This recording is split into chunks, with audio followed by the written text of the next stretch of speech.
2 buildings. That is where this story begins. One is a rough-hewn log cabin, low, dark, and plain.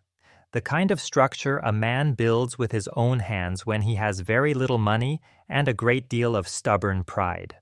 The other is a 3-story French chateau, red brick and limestone, rising above a deer park like something carried piece by piece from the Loire Valley and reassembled on a Missouri hillside.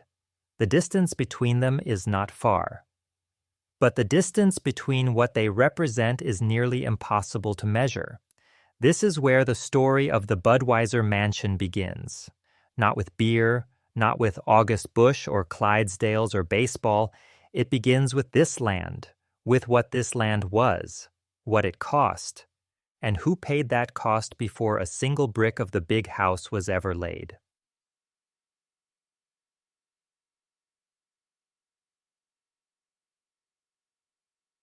Long before anyone called it Grant's Farm, this stretch of South St. Louis County was part of a much larger plantation. The Dent family owned roughly 850 acres here in the early 19th century, running a working estate called White Haven. It was a plantation in the full meaning of that word. Land worked by enslaved people who tended crops, maintained the house, managed the animals, and kept the fires burning through Missouri winters. Their names are largely absent from the record. Their labor is not. This is the ground beneath the ground. Before the deer park, before the chateau, before the free beer samples and the animal shows, this land held a different kind of economy, one built entirely on human beings who had no choice in the matter. It is a history that sits quietly at the edges of Grant's Farm's official story. The more direct reckoning with slavery happens at the White Haven National Historic Site, a separate place, a short distance away, as though the two histories can be neatly separated by a property line. They cannot.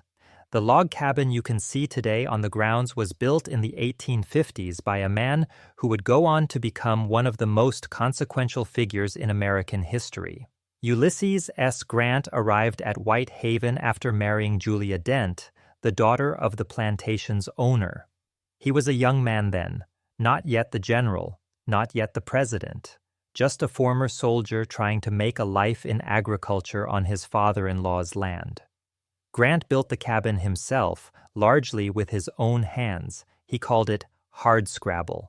The name was not ironic. Those years were genuinely hard.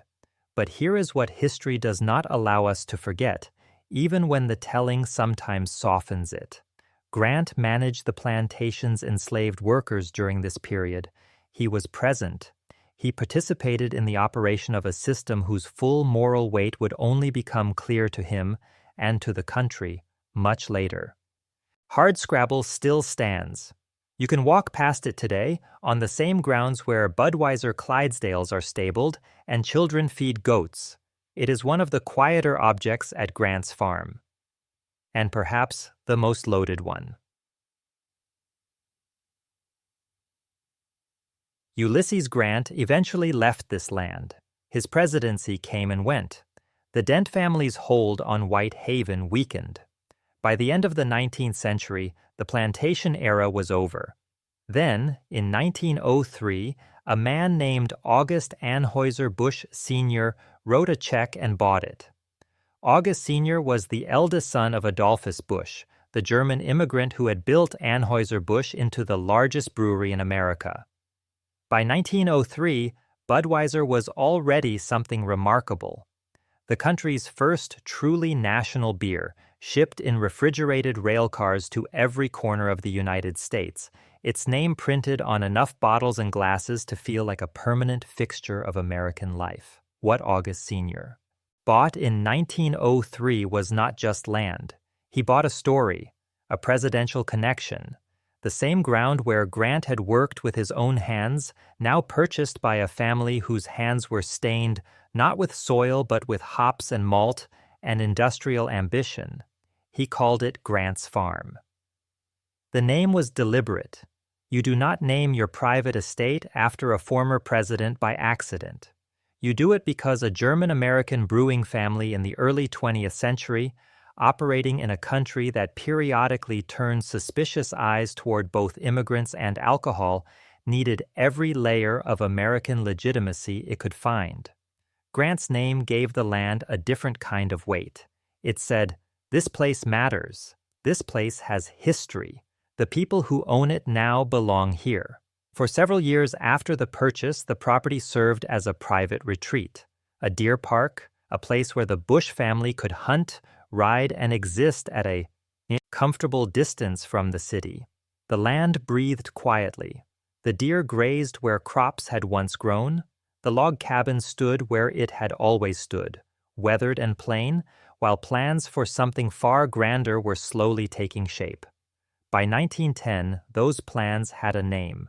Architects had been commissioned, a site had been chosen on the estate's highest ground, and construction was about to begin on a house unlike anything else in St. Louis County. But that is the next chapter. What matters here, at the beginning, is this.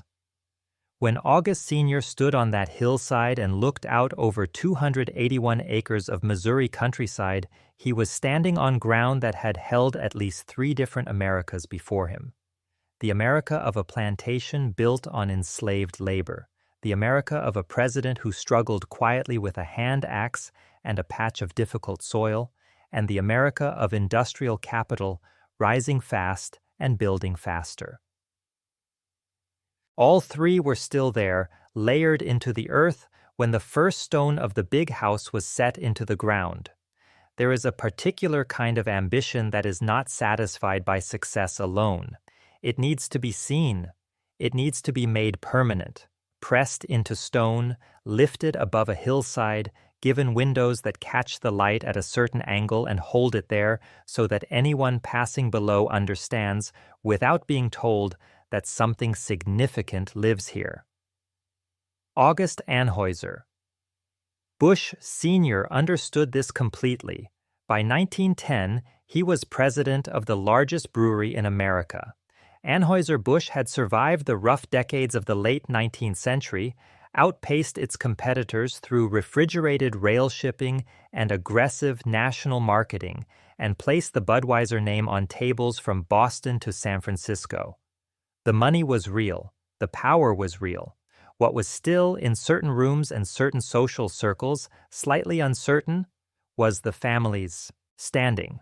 Not in St. Louis, where the Bush name meant something, but in a broader America that had complicated feelings about German immigrants, about the brewing industry, and about the kind of wealth that came from selling alcohol to the working class.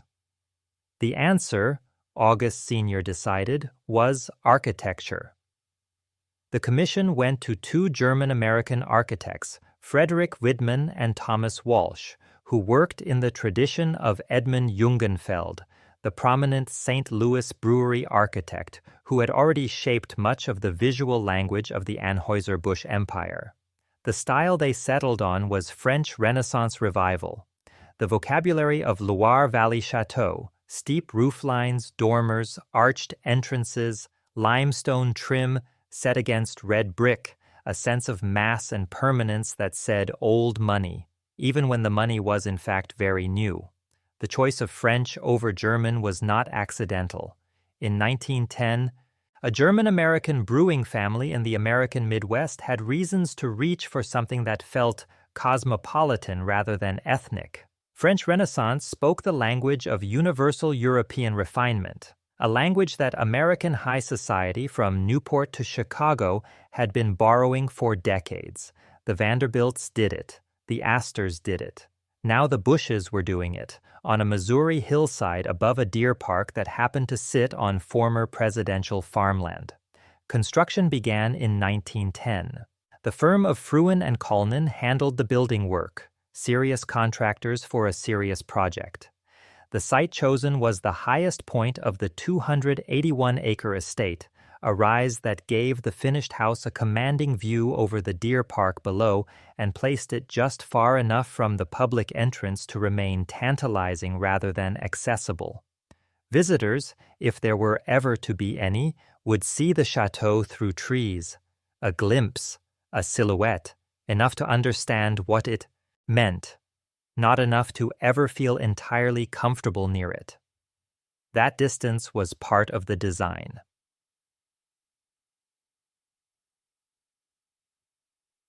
The house that rose over the next 3 years was, by any measure, a serious statement. 3 stories above a full basement. Red brick with limestone trim, a steeply pitched roof of slate or tile, a forecourt that framed the entrance in a way that made every arrival feel like a formal occasion. Inside, the architects built a world organized around hierarchy, which is to say, around the clear separation of those who live there and those who serve there.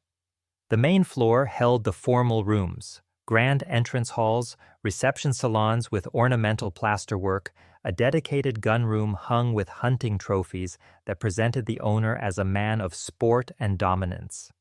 A curated collection of Western art by Frederick Remington and others lined the walls, staging the Bush identity as simultaneously European in taste and American in myth, a lord of the manor who was also in spirit a frontiersman.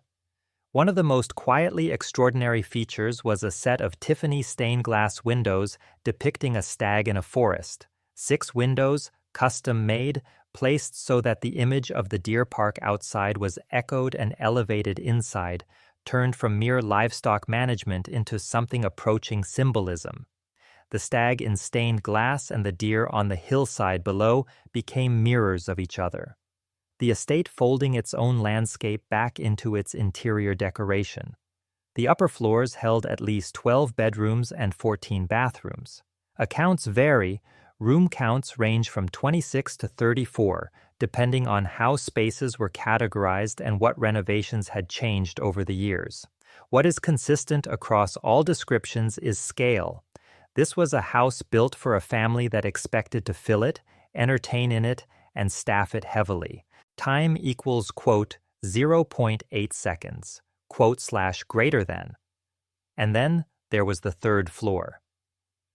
At the top of the house sat a ballroom, large, formal, and fitted with something unusual, a perforated ceiling through which sound could travel downward into the rooms below.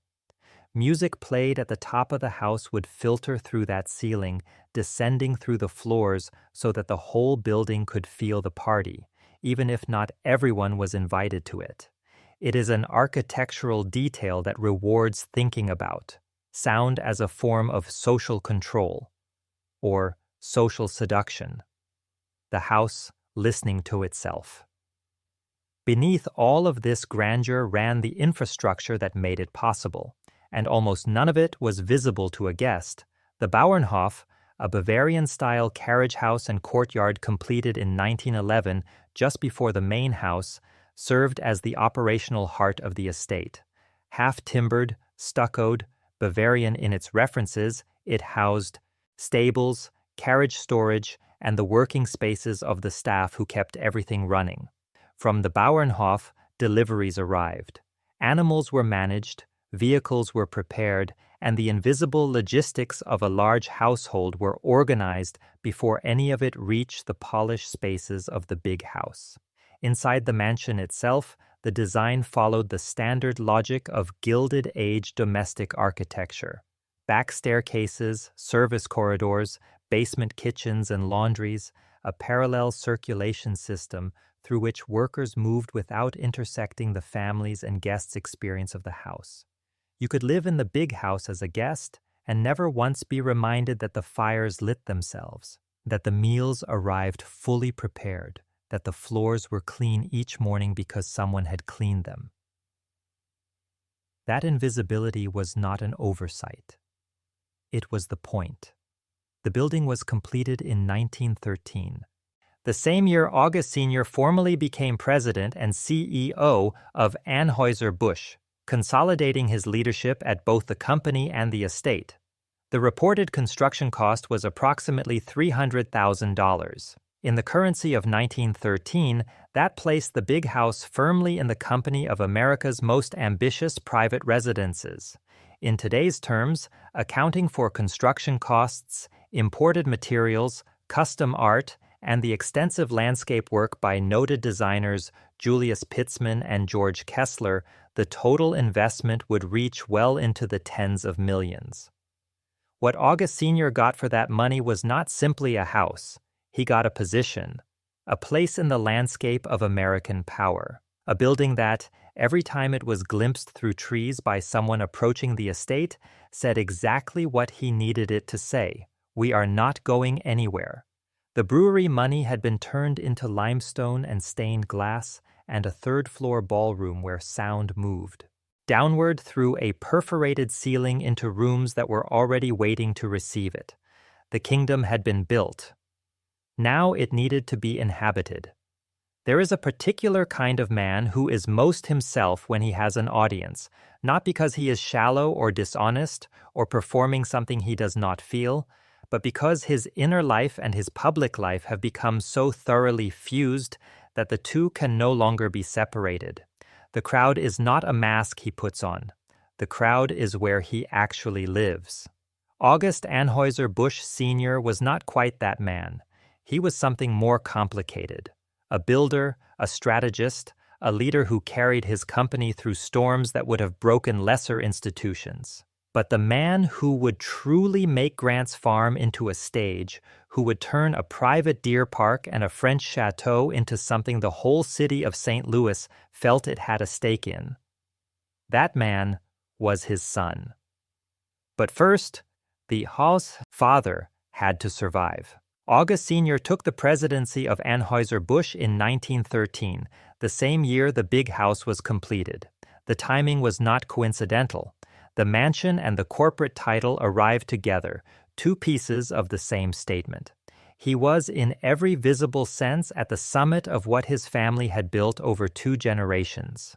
From Adolphus Busch's arrival as a German immigrant to this, a national beer empire headquartered in St. Louis and a Loire Valley chateau sitting above a Missouri deer park. Then, the world made things considerably more difficult.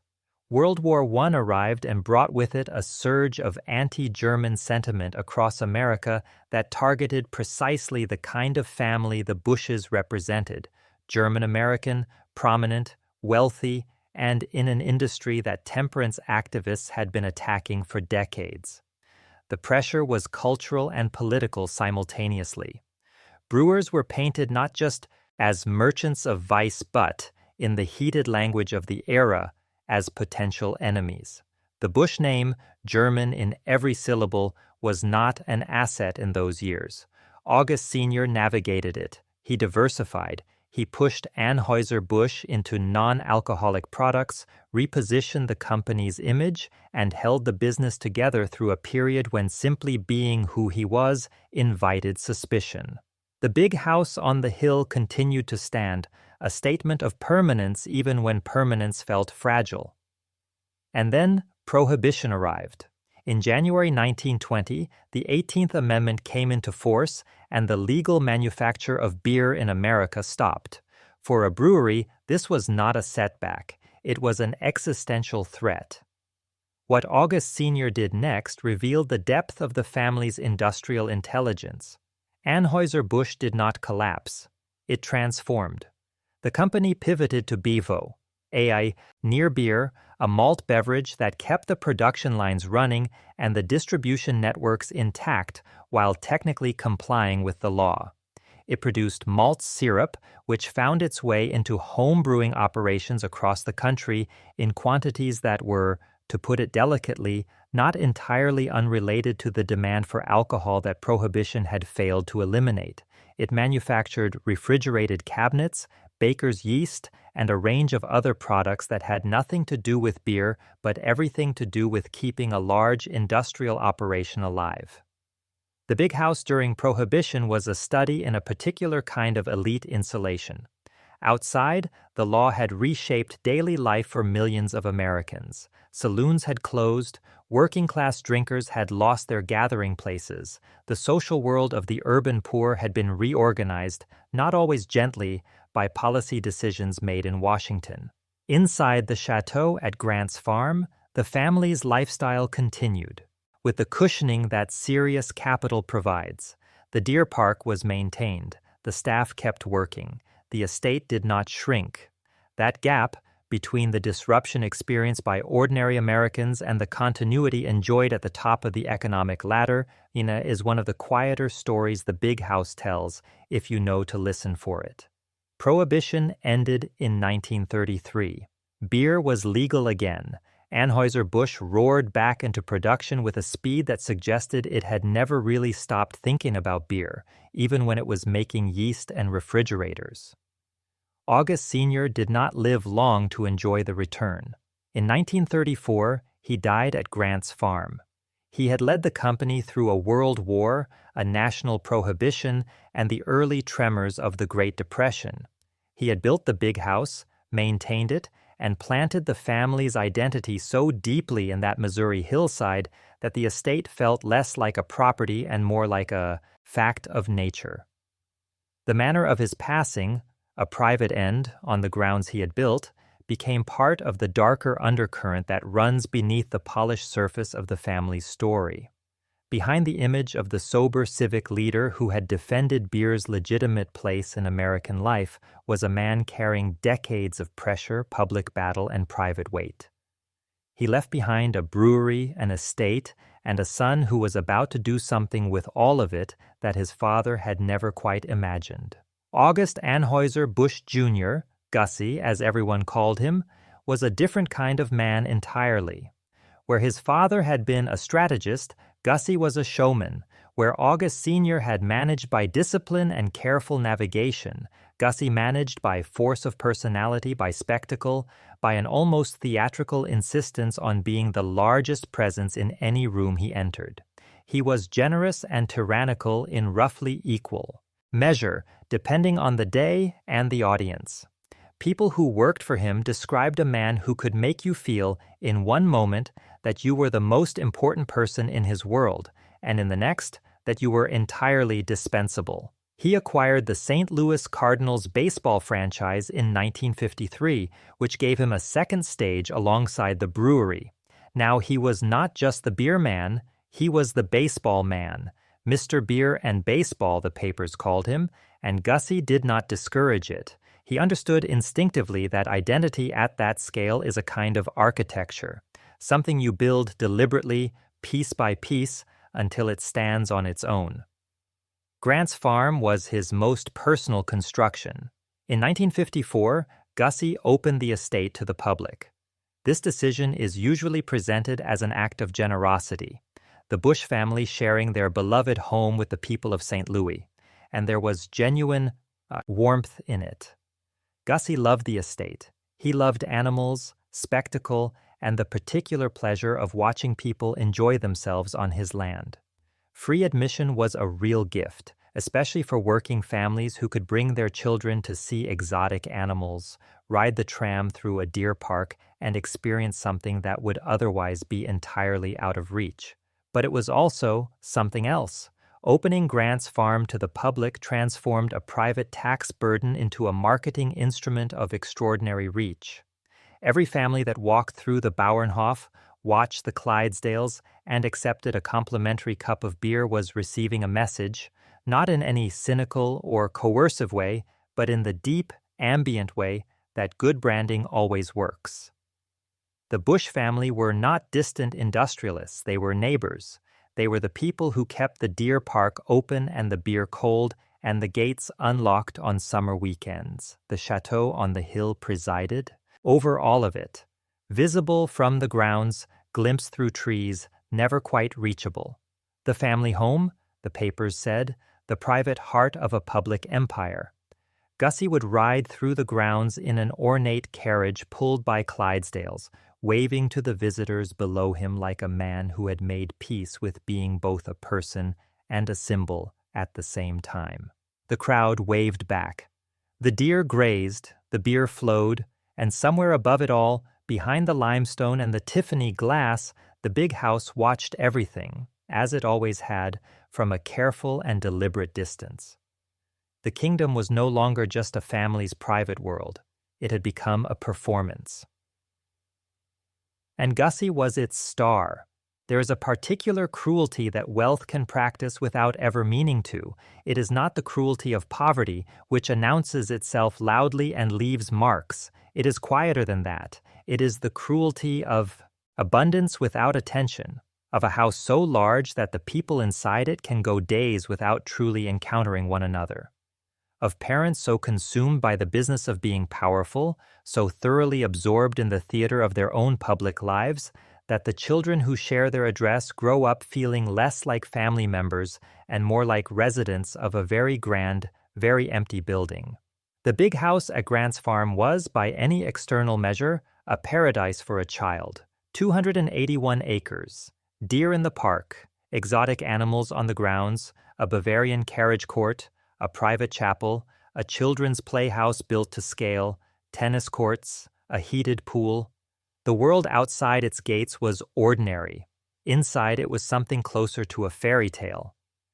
And yet some of the people who grew up there remember it primarily as a place of loneliness. To understand this chapter, you need to understand Gussy Bush as a father, which is to say, you need to understand the gap between the man the public saw and the man his children lived with. The public saw a giant, gregarious, larger than life, the kind of man who fills a room simply by walking into it. He bought the Cardinals. He opened Grant's Farm to the city.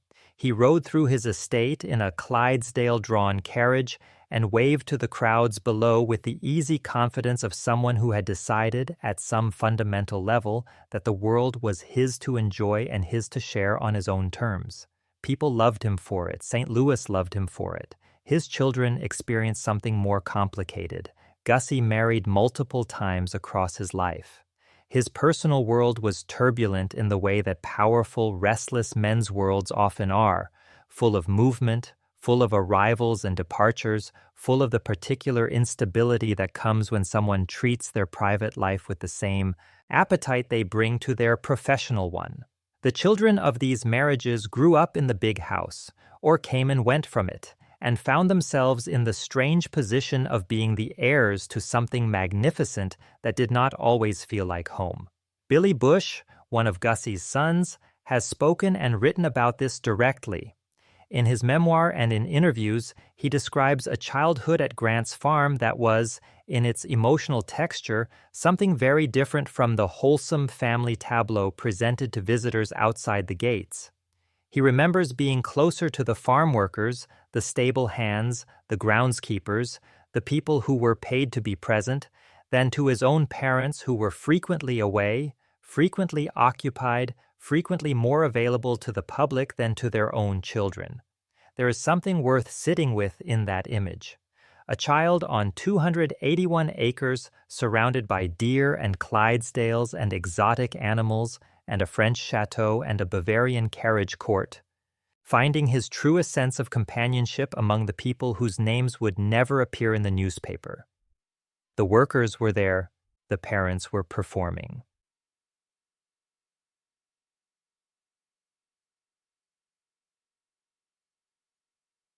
The big house itself participated in this dynamic architecturally. It was designed, as all great houses of its era were, to keep certain kinds of life invisible. The back staircases that servants used ran parallel to the grand main staircase, ensuring that the mechanics of the household, the cleaning, the cooking, the carrying of linens and trays and coal, would never interrupt the experience of the people the house was built to impress. The basement held the kitchens and laundry rooms. The Bauernhof handled the outdoor logistics. The staff apartments were tucked away, present but unseen. A house like this teaches everyone inside it a particular lesson, whether they want to learn it or not. That comfort is something that simply arrives, that the labor behind it is not your concern, that the proper relationship between a person and their surroundings is one of enjoyment rather than understanding. For the children of that house, this lesson had a specific emotional consequence. The people who truly kept the place running, who fed them, who watched over them, who were physically and emotionally present in ways that the adults in their family sometimes were not, were also the people the architecture insisted on making invisible. You could be closer to a stable hand than to your father, and the house would simply continue as though that were perfectly normal. Because in its logic, it was.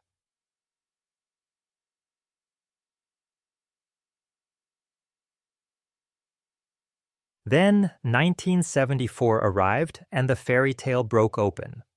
Christina Bush, one of Gussy's daughters, was 8 years old when she sustained injuries in a car accident that took her life. She was a child of the estate, a child of all that abundance, and she was gone before the decade was half over. The effect on the family was, by multiple accounts, profound and lasting. Billy Bush has described Christina's passing as a turning point, a moment when the emotional fault lines running beneath the surface of the family's life became impossible to ignore. The big house continued to stand, the grounds continued to operate, the deer still grazed in the park, but something had shifted in the interior of the family's world in a way that no amount of architecture or money or spectacle could fully address. Grief has a way of exposing what was always true, and what had always been true at Grant's farm, beneath the Clydesdales and the baseball franchise and the free admission and the carriage rides, was that the Bush family was a collection of complicated, sometimes wounded human beings living inside a symbol that demanded they appear otherwise. The second break came the following year, and it came from an unexpected direction.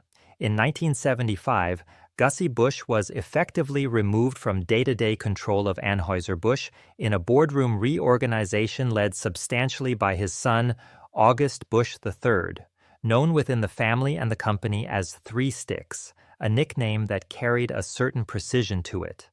The details involved corporate governance, shareholder interests, and the kind of institutional logic that accumulates quietly over years before it moves suddenly and decisively. What it meant, in human terms, was this: the man who had built the Cardinals, opened the estate to the public, ridden through his own deer park in a Clydesdale carriage, and placed himself at the center of St. Louis civic life for decades, that man had been outmaneuvered in the end by his own blood. Gussy retained Grant's farm. The big house was still his. He would live there until his death in 1989, and the estate would remain the physical center of his identity even as his corporate power faded. But the nature of what the mansion symbolized had quietly changed. It was no longer the private headquarters of an active empire. It was becoming something else, a seat of memory, a place where a patriarch lived with what remained after the center of gravity had shifted elsewhere. The ballroom on the third floor, with its perforated ceiling that sent music drifting down through the whole house, that ballroom had held real celebrations once. Now the sound it carried was different, softer, more complicated. The house had not changed, but the life inside it had. When Gussy died in 1989, his will placed Grant's farm and the big house into a family trust, an arrangement that was meant to preserve the estate for future generations, but which contained, embedded in its legal language, the seeds of a conflict that would take decades to fully flower. He left behind a mansion, a deer park, a legend, and a family that had been shaped, and in some ways misshapen, by living inside all three. The kingdom was still standing, but the king was gone. And the people left inside the castle were about to discover how much of what had held it together had been, all along, one man's force of will. Every great house has two stories. The first story is the one you are meant to see: the grand staircase, the Tiffany windows, the ornamental plasterwork catching afternoon light in a reception salon that was designed, from its very proportions, to make the person standing in it feel the appropriate degree of awe. This is the story told in architectural surveys and family histories and the carefully worded language of heritage tourism. It is not false. The beauty is real. The craftsmanship is genuine. The history is documented. The second story runs underneath the first, through corridors you were never meant to walk down. down staircases that were built narrower than the main ones on purpose, into basement rooms that do not appear in the photographs. At the big house on Grant's farm, that second story is almost entirely untold. Start with the building itself because the architecture makes the argument before anyone has to say a word. The big house was designed with two circulation systems. The first was for the family and their guests, grand entrance halls, wide staircases, reception rooms that flowed into one another in a sequence calibrated to impress. The second was for everyone else. Back staircases, narrower and steeper, running parallel to the main ones. Service corridors connecting the visible rooms to the invisible infrastructure behind them. A basement-level housing kitchens, laundry facilities, and storage. The mechanical interior of a house that, from the outside, appeared to operate by some effortless magic. The Bauernhof, the Bavarian-style carriage complex completed in 1911, served as the operational hub of the entire estate. Animals, vehicles, deliveries, equipment, all of it was organized and managed from the Bauernhof before it reached the polished spaces of the main house. It was, in the language of logistics, a sorting facility. In the language of class, it was the place where work happened so that elsewhere work could be made to disappear. Multiple staff apartments were built into the estate structures, indicating that a significant portion of the workforce lived on the grounds, present at all hours, available when needed, housed within the boundaries of the property in a spatial arrangement that blurred the line between employment and total institutional enclosure. You did not commute to the big house. The big house was where you lived, which meant that the separation between your working hours and your personal hours was largely a matter of the family's convenience rather than your own. This was not unusual for a house of this scale and era. It was, in fact, the standard model, which is precisely why it deserves to be examined rather than excused by its own normality.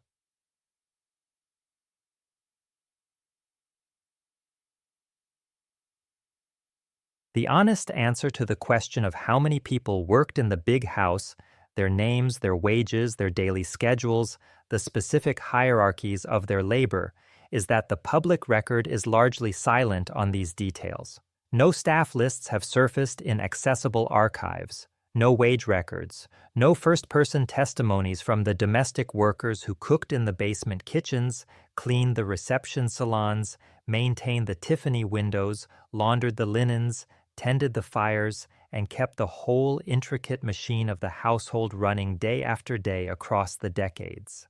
There, labor is everywhere in the building, in its cleanliness, in its functioning, in the fact that it has survived at all, and they themselves are almost nowhere in its official story. This is not an accident. It is a pattern so consistent across houses of this type that it has the quality of policy, even when no policy was ever written down. The architecture hid the workers spatially. The historical record hid them narratively. The result is that we know the names of the architects who designed the building and can describe in detail the Remington paintings on the reception room walls, while the people who dusted those paintings every morning remain anonymous. What we can say, with reasonable confidence drawn from the scale of the house and the analogies of comparable estates, is that a property of this size required a substantial, stratified domestic workforce to function: a head housekeeper, a cook and kitchen staff, laundry workers, housemaids responsible for cleaning and maintaining specific floors or wings, groundskeepers managing the deer park and the formal landscape, stable hands in the Bauernhof, a butler, almost certainly, to manage the formal rooms and the family's social calendar, security, maintenance workers for the mechanical systems, the boilers, the plumbing, the electrical infrastructure that the house accumulated over the decades as technology changed. All of these people, working in coordination daily, made the big house what it appeared to be. Without them, it was simply a very large, very expensive building that would have deteriorated quickly and functioned not at all.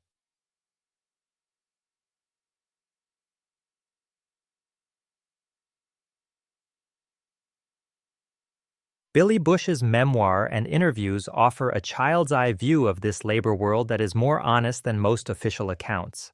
He describes being closer emotionally to the farm workers and stable hands and household staff than to his own parents. The workers were present, they were consistent, they showed up. In a household where glamorous, powerful adults were frequently traveling, frequently occupied with the theater of their public lives, the people who were paid to be at Grant's farm were often the ones who were actually there, who fed the children, who watched over them, who provided the kind of steady, unglamorous human presence that a child actually needs. There is a painful irony embedded in this.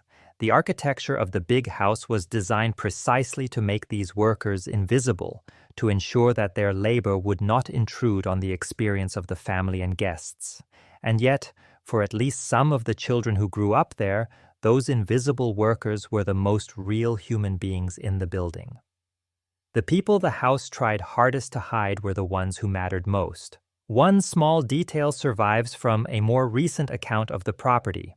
A modern observer noting a large window air conditioning unit jutting from an upper window of the chateau, dripping condensation down the elegant facade.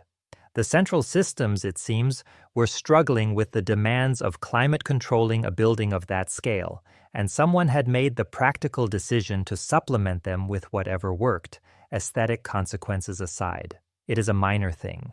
But it is the kind of minor thing that tells the truth in a way that formal histories often cannot. Behind every polished surface there is improvisation. Behind every grand facade there is a repair crew. The dream of effortless perfection requires constant, unglamorous, often invisible human effort to sustain, and the moment that effort falters, even slightly, the gap between the image and the reality becomes visible in the form of a window unit dripping water down the side of a French chateau. And then there is the layer beneath all of this. The layer that existed before August Bush Sr. ever wrote his check. The land that became Grant's farm was for decades before 1903 a working plantation. Enslaved people farmed these acres, maintained the White Haven house, tended the animals, and performed the full range of domestic and agricultural labor that kept the Dent family estate functioning. Ulysses Grant, during his years here, supervised that labor, participated in the operation of a system whose moral weight pressed down on everything built on this ground before and after. The Bush era replaced that system with wage labor. This was a genuine and meaningful difference, but the underlying logic, that a beautiful property requires invisible human effort to sustain, and that the people providing that effort are most useful when they are least visible, did not change simply because the legal structure around labor changed. From enslaved plantation workers to undocumented domestic servants to the modern mix of animal handlers, maintenance crews, and hospitality staff, who keep Grant's farm running today, the labor has always been there. It has simply, in each era, found new ways of not appearing in the official story. The big house was built on work that was never fully counted. It has been maintained, across more than a century, on work that is still rarely named. That is the second story, the one that runs underneath the first, through the narrow staircases and the basement corridors, past the staff apartments and the service entrances, all the way back to a Missouri hillside where the ground itself remembers what was asked of the people who worked it. Empires do not end all at once. They end in stages. A boardroom decision here, a legal filing there, a sale announced on a Tuesday morning in language so corporate and bloodless that it takes a moment to understand what has actually been lost. The Bush dynasty did not collapse dramatically. It unraveled, slowly, then all at once, in the way that things held together by one person's force of will tend to unravel once that person is gone. Gussy died in 1989. He left behind a will, a trust, a mansion, and a family that had never fully resolved the tensions his presence had both created and suppressed. For a time, the estate continued as it had. Grant's farm open to the public, the Clydesdales pulling their carriages, the deer grazing in the park, the big house watching from its hill with its usual expression of permanent, impenetrable authority. Then 2008 arrived, and everything changed in a single transaction. Anheuser-Busch, the brewery that Adolphus had built, that August Sr. had protected through prohibition, that Gussy had turned into the world's largest, was sold to InBev, a Belgian-Brazilian conglomerate, for approximately $52 billion. The Bush family's connection to the company that had funded every brick of the big house, every Tiffany window, every staff, apartment and carriage court and heated pool, that connection was severed, formally, legally, permanently.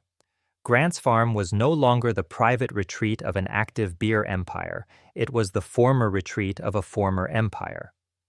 The distinction sounds subtle. It was not.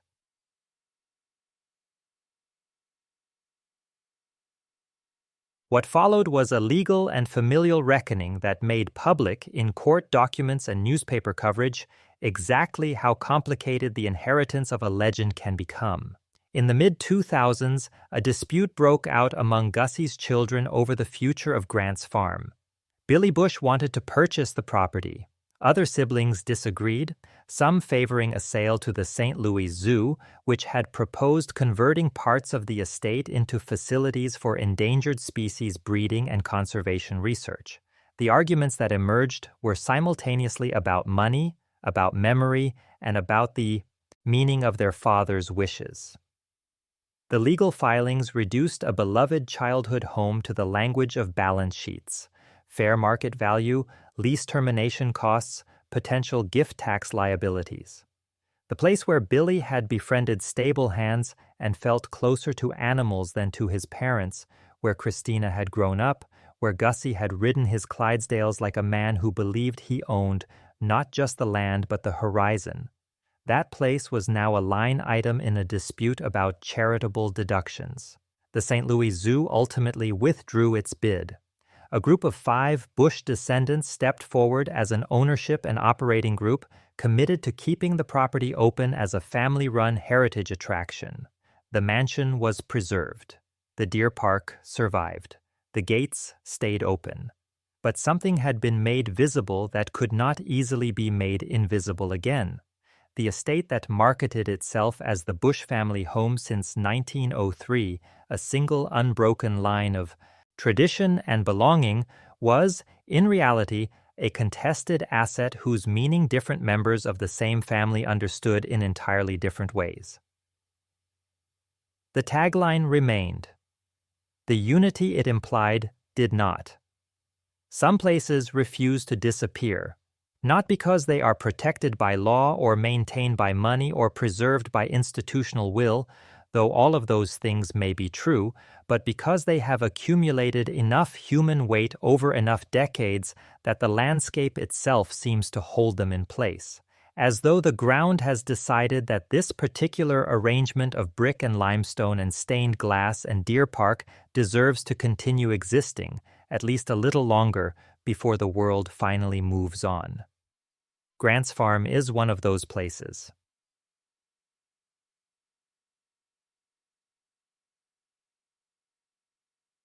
Today the gates are open. They have been open, with interruptions, since 1954. Visitors arrive, pay for parking, and enter a world that has been carefully composed to feel both timeless and welcoming. Tram rides through the deer park, close encounters with goats and exotic animals, the Bavarian architecture of the Bauernhof framing a courtyard where Budweiser branding appears on every available surface with the quiet confidence of something that has been here so long it no longer needs to announce itself. The big house presides over all of it from its hill, as it always has. Visible through the trees, never quite reachable. Limited exterior tours have been offered in recent seasons, a concession to curiosity, a carefully controlled opening of the curtain, but the interior remains largely what it has always been for public visitors, an imagination, a silhouette, a suggestion of rooms and lives that can be contemplated but not entered. 5 Bush descendants operate the estate now. The tagline has not changed.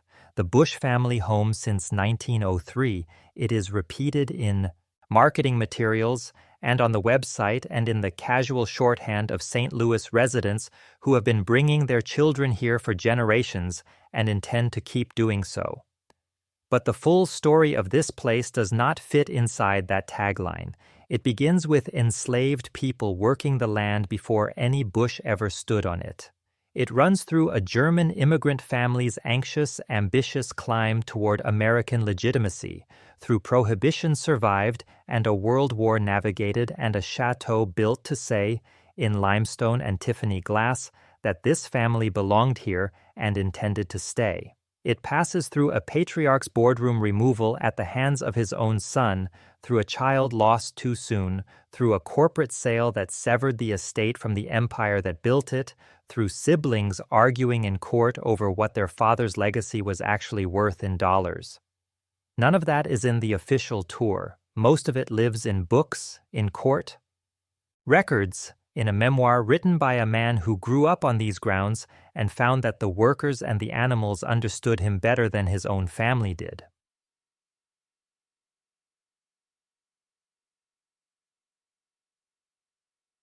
There is a moment available to any visitor who knows to look for it. Stand at the right spot on the grounds, and 2 buildings come into view at the same time.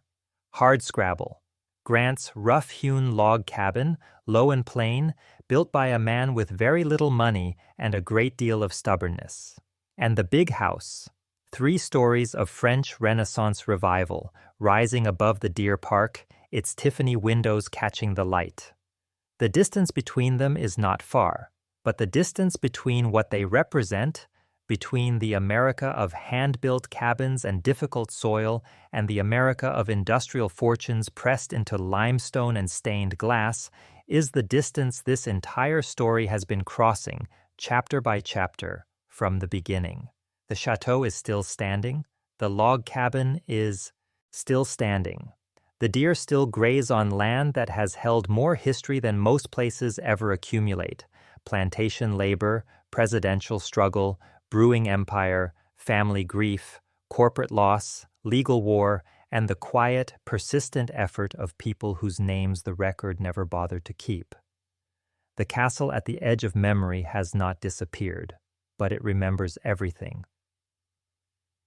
Even the things it was built to forget.